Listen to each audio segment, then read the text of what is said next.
Hello, my name is Shubhang. I gave the CAT in 2021 and scored an overall percentile of 99.69.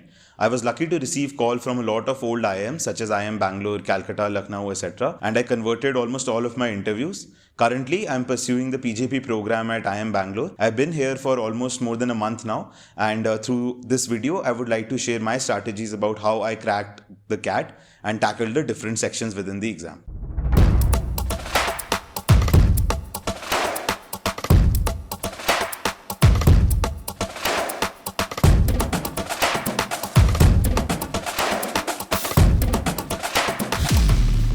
Right from the beginning of my undergraduation, I had always been interested in subjects around business, strategy, economics, and finance. As a result, it was the right move for me to begin my CAT preparation and go for an MBA right after my undergraduation as a fresher. I began my CAT preparation in the beginning of 2021 in the month of January. Initially, I was able to prepare dedicatedly for the first few months, but then my preparation took a backseat as I was also simultaneously preparing for the GMAT exam. I decided that it was a good idea to prepare for the GMAT to have a good backup just in case I decided to go abroad for my masters later on. Hence, in the summer of 2021, I decided to push forward with the GMAT preparation and was not able to dedicate as much time to the CAT. I finally appeared for my GMAT in July 2021.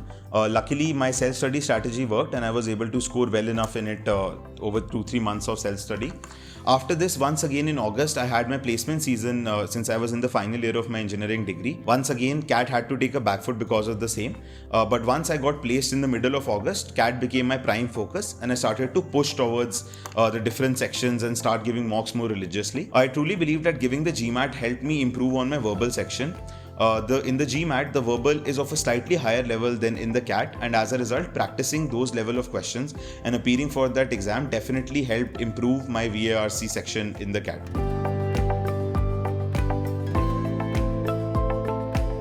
So why I basically appeared simultaneously for both CAT and GMAT. So firstly, in my case, initially I was unsure whether I wanted to pursue an MBA from India or whether I wanted to go abroad. Thus, I decided to give the GMAT exam since the score is valid for 5 years. However, after some introspection and talking to some seniors and some of my parents, colleagues and so on, I decided that it was ideal for me to pursue my MBA from India itself. However, GMAT exam is applicable in a lot of Indian colleges as well. So through my GMAT, I was able to apply to Indian School of Business's YLP program and got through that as well. However, finally, when I converted the IIMs, I let go of that offer. But I believe that giving a GMAT gives you a score that acts as a good backup just in case CAT doesn't work out. I truly believe that having a backup is very important, and CAT is an unpredictable exam. Even if you have very good preparation and you have been scoring great percentiles in your mock, you can have a slightly bad day on the day of the exam. In such a case, having a score will always help you keep an option open just in case you want to do an MBA from abroad or from some Indian colleges which accept other scores besides CAT. Coming to the CAT, so the CAT exam has 3 different sections: VARC, DILR and Quant. When I started my preparation in January, I appeared for a few actual CAT exams and gave them as mocks to gauge an idea of what my current level was across the 3 sections. At that time, I realized that I had a decent grasp and hold on quantitative ability and I was doing well enough in the verbal section as well. DILR was one section in which I realized that I needed to practice and solve a lot of sets in order to build the speed and develop the concepts required to do well in the exam. Now talking about the different sections, if I talk about VARC, VARC is a section that is completely based on practice. There is no syllabus as such and one can only increase one's speed and efficiency by doing more and more practice papers. Right from April itself, I made it a point to try to solve 2 to 3 RCs every day. Along with this, every few days I would also attempt say 6 to 8 para-based questions, which could be odd man out or para jumbles or sentence completion or para summary and so on.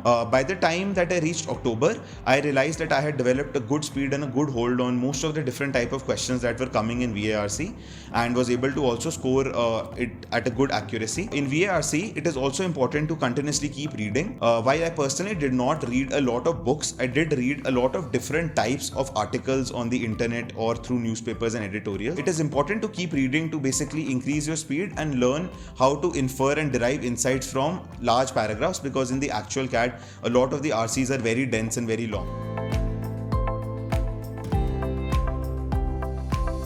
Coming to the quantitative ability section, so this was a section that I was naturally decent in. Even when I began my CAT preparation, I knew most of the concepts as I remembered them from my school days and then from my college days.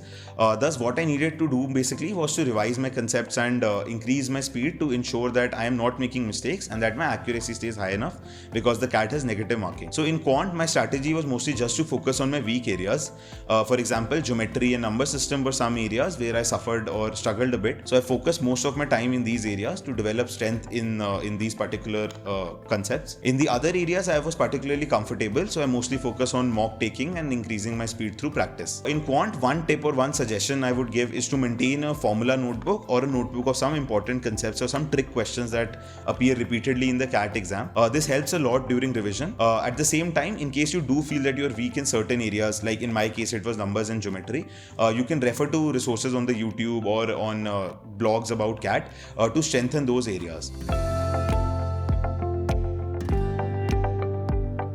Coming to DILR, so out of the 3 sections in the CAT, DILR was my weakest section. This is a section I truly struggled in and my scores used to fluctuate massively. There have been days where I have scored in single digit and there have been days where I have been able to do almost 3 sets out of 4 in a mock test. In order to build consistency, I tried a variety of strategies, but nothing seemed to work for me almost till as far away as September. So in the last 3 months, I decided to focus only on the past year papers. I religiously solved the last 5 to 6 year CAT papers and grouped the different sets that had come in the actual paper according to their topic. So I basically created an Excel sheet of my own topics where I would group the different sets according to the area that I felt that they were targeting. As a result, before the actual paper, I had a list of around 15 to 18 topics and I had 3 to 4 sets listed in each of them. And these were the 50 or 60 sets I revised and did again religiously before I actually gave the CAT exam. Coming to the most important aspect of CAT preparation, the mocks. So everyone used to advise me, and I'm sure a lot of people would advise you as well, that it is imperative to give mocks and nothing could be truer. The sections are timed, so you do not have an option to take your as much time as you want in a particular section. So you have to build the stamina to be able to attempt all the 3 sections in that limited time that could be given. As a result, it is important to take a lot of mocks, especially after August. One should religiously take minimum 1 mock per week, and as time gets closer to the exam, you should take almost 2 to 3 mocks per week. In my case, I gave almost close to 35 to 45 mocks across different coaching institutes, and I believe that truly helps. Firstly, in a lot of these institutes, the mocks are of a higher level than the actual CAT. So when you attempt papers that have questions which are slightly more difficult, naturally the level of questions that come in the CAT appear easy to you and you are able to solve them quicker. Second, doing mocks helps you imbibe and apply your concepts in a time-bound manner. When you have to solve a particular quant question in 5 minutes without the pressure of the clock, and when you have to solve the same question in 1 minute, that is when you realize how strong your concepts actually are.